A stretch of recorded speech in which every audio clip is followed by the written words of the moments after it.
Porque tudo isso, por amor de vós, para que a graça multiplicada por meio de muitos faça abundar a ação de graças para a glória de Deus.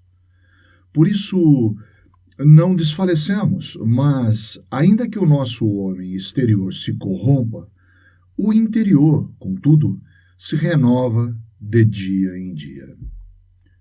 Porque a nossa leve e momentânea tribulação produz para nós um peso eterno de glória muito excelente.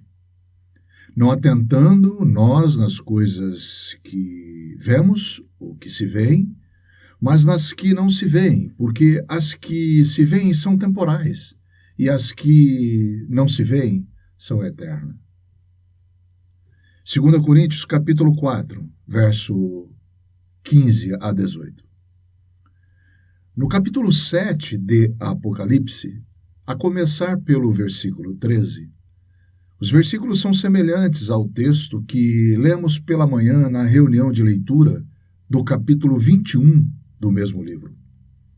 Irmãos, eu gostaria de sugerir, com base na leitura que fizemos na manhã de hoje e na que estamos fazendo agora, que vocês tivessem a iniciativa de agradecer a Deus por suas aflições e lágrimas. Deus as está usando para o seu e o meu benefício eterno. Elas são para o seu bem e são colocadas em sua vida com um propósito de Deus para você. E um dos anciãos me falou dizendo: estes que estão vestidos de vestes brancas, quem são? E de onde vieram? E eu disse-lhe: Senhor, tu as sabes.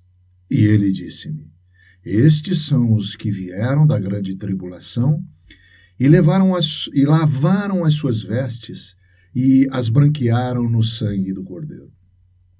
Por isso estão diante do trono de Deus e o servem de dia e de noite no seu templo. E aquele que está sentado sobre o trono os cobrirá com a sua sombra. Nunca mais terão fome, nunca mais terão sede. Nem sol, nem calma alguma cairá sobre eles. Porque o Cordeiro que está no meio do trono os apacentará e lhes servirá de guia para as fontes vivas das águas. E Deus limpará os seus olhos, de seus olhos, toda a lágrima. Apocalipse capítulo 7, versos 13 a 17. Gostaria de voltar um pouco no que Bill disse, apenas para fazer uma observação e ilustrar esta questão. Vou dar ênfase ao que ele falou. Judá tomou a iniciativa de vender José, um tipo de Cristo. Mais tarde, José testou seus irmãos neste ponto. Eles tinham levado Benjamim até lá, com eles, como José lhes havia pedido, e ele os testou para ver se venderiam Benjamim, como venderam José. Porém, Judá não fez isso. Sempre que falhamos, Deus, em sua graça, irá nos colocar em situações nas quais nos testará em algum ponto no qual já tenhamos falhado um dia, pois ele tem um benefício eterno para nós, e também por não podermos voltar e desfazer nossa falha. Mas na sabedoria de Deus, todas as coisas são para o nosso bem e para sua glória, para a glória do Senhor. Se necessário, Ele, Deus, fará isso por 3, 4 ou 5 vezes. Deus é um professor muito paciente, mas a cada vez a intenção de Deus será o nosso bem. Ele tem um objetivo final para si próprio e para o seu prazer. E é com esse objetivo que irá trabalhar em nossas vidas. Por isso podemos descansar nele, no Senhor, e no resultado do que está fazendo na vida de cada um individualmente. Lemos na reunião pela manhã o livro de Mateus, no capítulo 11, verso 28. Vinde a mim, todos os que estáis cansados e oprimidos, e eu vos aliviarei. O Senhor Jesus nunca dirá isso no céu, e você nunca terá a oportunidade de conhecê-lo assim, se não o conhecer desta maneira agora. Nós agradecemos a Deus pelas circunstâncias em nossas vidas que nos atraem a Ele desta maneira. Portanto, Ele poderá vir a falar aos nossos corações: vinde a mim, e eu vos aliviarei. Isso é apenas para o momento presente. Mas qual será o resultado final? Será para a nossa bênção eterna? O resultado final disso nunca se perderá, pois é parte do nosso eterno peso de glória, que será nosso. Deus limpará todas as lágrimas de nossos olhos. No livro de Apocalipse, capítulo 7, vemos aqueles que se identificaram com o Senhor Jesus, o Cordeiro durante a tribulação. Terá ele valorizado isso? Sim. Irá ele expressar a eles o quanto valorizou isso? Acabará se identificando com eles? Sim. Você nunca irá à Bolívia ou a outro país qualquer no céu. Você nunca irá ao seu vizinho no céu para falar a ele sobre o Senhor Jesus. Você nunca falará com o seu colega de trabalho ou de escola no céu. Mas se você fizer isso agora, hoje, o Senhor se lembrará disso para sempre. Nós nunca percebemos o quanto somos preciosos ao seu coração, ao coração do Senhor. Todos nós passamos pelas mesmas circunstâncias de vida, mas devemos nos lembrar de que tudo o que passamos é para o nosso bem.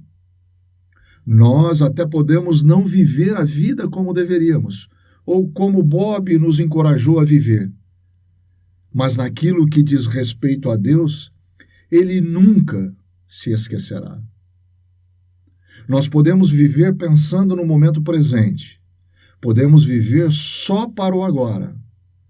Mas em alguma prova, Deus nos fará parar e nos dirá: agora eu trarei algo em sua vida que forçará você a parar.